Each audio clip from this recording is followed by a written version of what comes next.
Chapter 4 Dian the Beautiful. When our guards arose us from sleep, we were much refreshed. They gave us food, strips of dried meat it was, but it put a new life and strength into us, so that now we too marched with high-held heads, and took noble strides. At least I did, for I was young and proud, but poor Perry hated walking. On earth I had often seen him call a cab to travel a square. He was paying for it now, and his old legs wobbled so that I put my arm about him and half carried him through the balance of those frightful marches. The country began to change at last, and we wound up out of the level plain through mighty mountains of virgin granite. The tropical verdure of the lowlands was replaced by hardier vegetation, but even here the effects of constant heat and light were apparent in the immensity of the trees and the profusion of foliage and blooms. Crystal streams roared through the rocky channels, fed by the perpetual snows which we could see far above us. Above the snow-capped heights hung masses of heavy clouds. It was these, Perry explained, which evidently served the double purpose of replenishing the melting snows, and protecting them from the direct rays of the sun. By this time we had picked up a smattering of the bastard language in which our guards addressed us, as well as making good headway in the rather charming tongue of our co-captives. Directly ahead of me, in the chain gang, was a young woman. 3 feet of chain linked us together in a forced companionship which I, at least, soon rejoiced in. For I found her a willing teacher, and from her I learned the language of her tribe, and much of the life and customs of the inner world, at least that part of it with which she was familiar. She told me that she was called Dian the Beautiful, and that she belonged to the tribe of Amoz, which dwells in the cliffs above the Darel Az, or Shallow Sea. "How came you here?" I asked her. "I was running away from Jubal, the ugly one," she answered, as though that was explanation quite sufficient. "Who is Jubal the ugly one?" I asked, "and why did you run away from him?" She looked at me in surprise. "Why does a woman run away from a man?" she answered my question with another.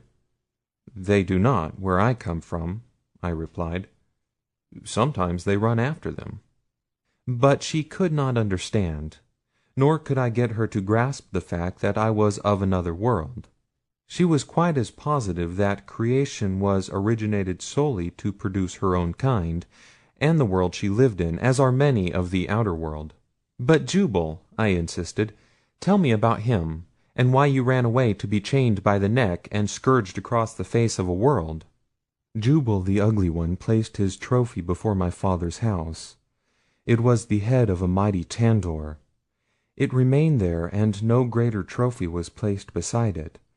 So I knew that Jubal the ugly one would come and take me as his mate. None other so powerful wished me, or they would have slain a mightier beast and thus have won me from Jubal. My father is not a mighty hunter. Once he was, but a Sedak tossed him, and never again had he the full use of his right arm. My brother Dekor, the strong one, had gone to the land of Sari to steal a mate for himself. Thus there was none, father, brother, or lover, to save me from Jubal the ugly one, and I ran away and hid among the hills that skirt the land of Amoz. And there these Sagoths found me and made me captive." "What will they do with you?" I asked. "Where are they taking us?" Again she looked her incredulity. "I can almost believe that you are of another world," she said, "for otherwise such ignorance were inexplicable. Do you really mean that you do not know that the Sagoths are the creatures of the Mahars, the mighty Mahars who think they own Pellucidar, and all that walks or grows upon its surface, or creeps or burrows beneath, or swims within its lakes and oceans, or flies through its air? Next you will be telling me that you've never before heard of the Mahars." I was loath to do it, and further incur her scorn. But there was no alternative if I were to absorb knowledge, so I made a clean breast of my pitiful ignorance as to the mighty Mahars. She was shocked, but she did her very best to enlighten me, though much that she said was as Greek would have been to her. She described the Mayers largely by comparison. In this way they were like unto thipdars, in that to the hairless Lyddy. About all I gleaned of them was that they were quite hideous, had wings and webbed feet, lived in cities built beneath the ground, could swim under water for great distances, and were very, very wise. The Sagoths were their weapons of offence and defence, and the races like herself were their hands and feet. They were the slaves and servants who did all the manual labour. The Mayers were the heads, the brains of the inner world. I longed to see this wondrous race of supermen. Perry learned the language with me. When we halted, as we occasionally did, though sometimes the halts seemed ages apart, he would join in the conversation, as would Ghak the hairy one, he who was chained just ahead of Dian the beautiful. Ahead of Ghak was Hooja the sly one. He too entered the conversation occasionally. Most of his remarks were directed towards Dian the beautiful. It didn't take half an eye to see that he had developed a bad case, but the girl appeared totally oblivious to his thinly veiled advances. Did I say thinly veiled? There is a race of men in New Zealand or Australia, I have forgotten which, who indicate their preference for the lady of their affections by banging her over the head with a bludgeon. By comparison with this method, Hooja's love-making might be called thinly veiled. At first it caused me to blush violently, although I have seen several old years out at Rector's, and in other less fashionable places off Broadway, and in Vienna and Hamburg. But that girl, she was magnificent. It was easy to see that she considered herself as entirely above and apart from her present surroundings and company. She talked with me and with Perry, and with the taciturn Ghak because we were respectful. But she couldn't even see Hooja the Sly One, much less hear him, and that made him furious. He tried to get one of the Sagoths to move the girl up ahead of him in the slave gang, but the fellow only poked him with his spear and told him that he had selected the girl for his own property, that he would buy her from the Mayers as soon as they reached Phutra. Phutra, it seemed, was the city of our destination. After passing over the first chain of the mountains, we skirted a salt sea, upon whose bosom swam countless horrid things. Seal-like creatures there were, with long necks stretching 10 or more feet above their enormous bodies, and whose snake heads were split with gaping mouths, bristling with countless fangs. There were huge tortoises, too, paddling about among these other reptiles, which Perry said were plesiosaurs of the lias. I didn't question his veracity. They might have been most anything. Dian told me they were Tandorazes, or Tandors of the sea, and that the other and more fearsome reptiles, which occasionally rose from the deep to do battle with them, were Asdiriths, or sea diriths. Perry called them ichthyosaurs. They resembled a whale with the head of an alligator. I had forgotten what little geology I had studied at school. About all that remained was an impression of horror that the illustrations of restored prehistoric monsters had made upon me, and a well-defined belief that any man with a pig's shank and a vivid imagination could restore most any sort of Paleolithic monster he saw fit, and take rank as a first-class paleontologist. But when I saw these sleek shiny carcasses shimmering in the sunlight as they emerged from the ocean, shaking their giant heads, when I saw the waters roll from their sinuous bodies in miniature waterfalls as they glided hither and thither, now upon the surface, now half submerged, as I saw them meet open-mouthed, hissing and snorting, in their titanic and interminable warring, I realized how futile is man's poor, weak imagination by comparison with nature's incredible genius. And Perry, he was absolutely flabbergasted. He said so himself. "David," he remarked, after we had marched for a long time beside that awful sea, David, I used to teach geology, and I thought that I believed what I taught. But now I see that I did not believe it, that it is impossible for man to believe such things as these unless he sees them with his own eyes. We take things for granted, perhaps because we are told them over and over again, and have no way of disproving them, like religions, for example. But we don't believe them, we only think we do. If you ever get back to the outer world, you will find that the geologists and paleontologists will be the first to set you down a liar, for they know that no such creatures as they restore ever existed. It is all right to imagine them as existing in an equally imaginary epoch, but now proof. At the next halt, Hooja the Sly One managed to find enough slack chain to permit him to worm himself back quite close to Dian. We were all standing, and as he edged near the girl, she turned her back upon him in such a truly earthly feminine manner that I could scarce repress a smile. But it was a short-lived smile, for on the instant the Sly One's hand fell upon the girl's bare arm, jerking her roughly towards him. I was not then familiar with the customs or social ethics which prevailed within Pellucidar, but even so I did not need the appealing look to which the girl shot to me from her magnificent eyes to influence my subsequent act. What the Sly One's intention was I paused not to inquire, but instead, before he could lay hold of her with his other hand, I placed a right to the point of his jaw that felled him in his tracks. A roar of approval went up from those of the other prisoners and the Sagoths who had witnessed the brief drama, not, as I later learned, because I had championed the girl, but for the neat and to them astounding method by which I had bested Hooja.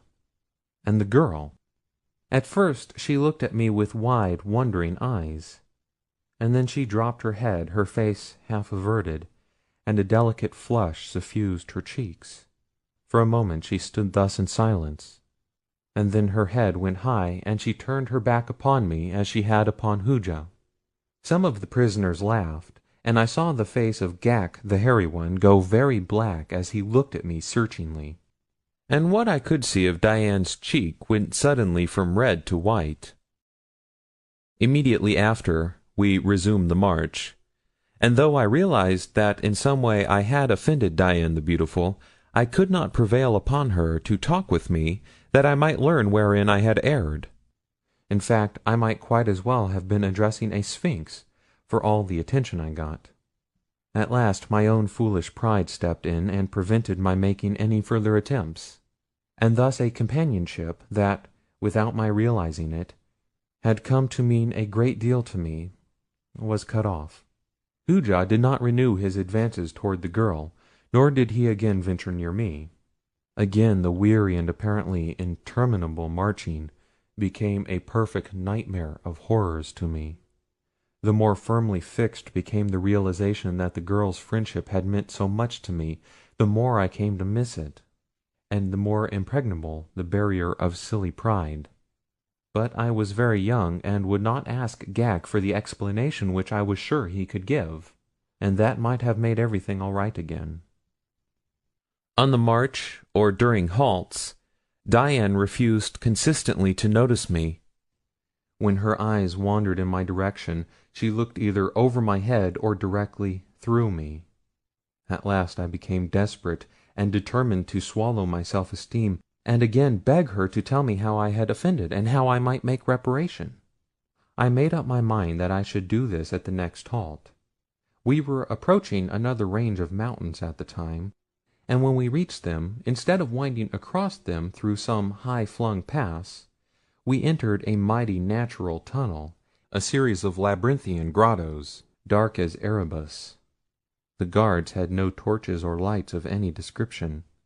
In fact, we had seen no artificial light or sign of fire since we had entered Pellucidar. In a land of perpetual noon there is no need of light above ground.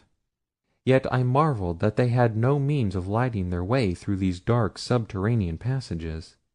So we crept along at a snail's pace, with much stumbling and falling. the guards keeping up a sing-song chant ahead of us, interspersed with certain high notes which I found always indicated rough places and turns. Halts were now more frequent, but I did not wish to speak to Diana until I could see from the expression of her face how she was receiving my apologies. At last a faint glow ahead forewarned us of the end of the tunnel, for which I for one was devoutly thankful. Then at a sudden turn we emerged into the full light of the noonday sun. But with it came a sudden realization of what meant to me a real catastrophe. Diane was gone, and with her a half-dozen other prisoners. The guards saw it too, and the ferocity of their rage was terrible to behold. Their awesome bestial faces were contorted in the most diabolical expressions, as they accused each other of responsibility for the loss. Finally they fell upon us, beating us with their spear shafts and hatchets. They had already killed 2 near the head of the line, and were like to have finished the balance of us when their leader finally put a stop to the brutal slaughter. Never in all my life had I witnessed a more horrible exhibition of bestial rage. I thanked God that Diane had not been one of those left to endure it. Of the 12 prisoners who had been chained ahead of me, each alternate one had been freed, commencing with Diane. Hooja was gone, Ghak remained. What could it mean? How had it been accomplished? The commander of the guards was investigating. Soon he discovered that the rude locks which had held the neckbands in place had been deftly picked. "Hooja, the sly one," murmured Ghak, who was now next to me in line. "He has taken the girl that you would not have," he continued, glancing at me. "That I would not have?" I cried. "What do you mean?" He looked at me closely for a moment. "I have doubted your story that you are from another world," he said at last, "but yet upon no other ground could your ignorance of the ways of Pellucidar be explained. Do you really mean that you do not know that you have offended the beautiful one, and how?" "I do not know, Ghak," I replied. "Then I shall tell you. When a man of Pellucidar intervenes between another man and the woman the other man would have, the woman belongs to the victor. Diane the Beautiful belongs to you. You should have claimed her or released her. Had you taken her hand, it would have indicated your desire to make her your mate; and had you raised her hand above her head and then dropped it, it would have meant that you did not wish her for your mate, and that you released her from all obligations to you. By doing neither, you have put upon her the greatest affront that any man may put upon a woman. Now she is your slave. No man will take her as a mate, or may take her honorably, until he shall have overcome you in combat. And men do not choose slave women as their mates, at least not the men of Pellucidar." "I did not know, Ghak," I cried. "I did not know. Not for all Pellucidar would I have harmed Diane the Beautiful by word or look or act of mine. I do not want her as my slave. I do not want her as my—" But here I stopped. The vision of that sweet, innocent face floated before me amidst the soft mists of imagination, and where I had on the second believed that I clung only to the memory of a gentle friendship I had lost, yet now it seemed that it would have been disloyalty to her to have said that I did not want Diane the Beautiful as my mate. I have not thought of her except as a welcome friend in a strange, cruel world. Even now I did not think that I loved her. I believe Ghak must have read the truth more in my expression than in my words, for presently he laid his hand upon my shoulder. "Man of another world," he said, "I believe you.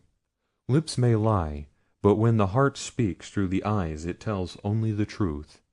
Your heart has spoken to me. I know now that you meant no affront to Diane the Beautiful. She is not of my tribe, but her mother is my sister. She does not know it. Her mother was stolen by Diane's father, who came with others from the tribe of Amoz, to battle with us for our women, the most beautiful women of Pellucidar. Then was her father the king of Amoz, and her mother was daughter of the king of Sari, to whose power I, his son, have succeeded. Diane is the daughter of kings, though her father is no longer king since the Sadok tossed him and Jubal the Ugly One wrested his kingship from him. Because of her lineage, The wrong you did her was greatly magnified in the eyes of all who saw it. She will never forgive you." I asked Ghak if there was not some way in which I could release the girl from the bondage and ignominy I had unwittingly placed upon her. "If ever you find her, yes," he answered. "Merely to raise your hand above her head and drop it in the presence of others is sufficient to release her. But how may you ever find her, you who are doomed to a life of slavery yourself in the buried city of Phutra?" "Is there no escape?" I asked. "Hooja the Sly One escaped and took the others with him," replied Ghak. "But there are no more dark places on the way to Phutra, and once there it is not so easy. The Mahars are very wise. Even if one escaped from Phutra, there are the Thipdars. They would find you, and then—" The hairy one shuddered. "No, you will never escape the Mahars." It was a cheerful prospect. I asked Perry what he thought about it, but he only shrugged his shoulders and continued a long-winded prayer he had been at for some time. He was wont to say that the only redeeming feature of our captivity was the ample time it gave him for the improvisation of prayers. It was becoming an obsession with him. The Sagoths had begun to take notice of his habit of declaiming throughout entire marches.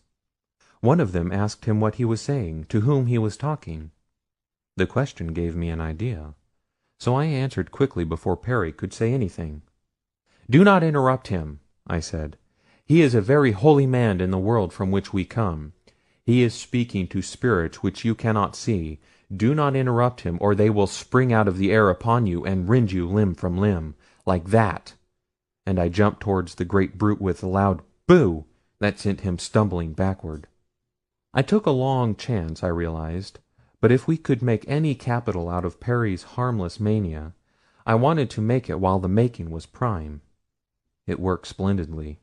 The Sagoths treated us both with marked respect during the balance of our journey, and then passed the word along to their masters, the Mahars.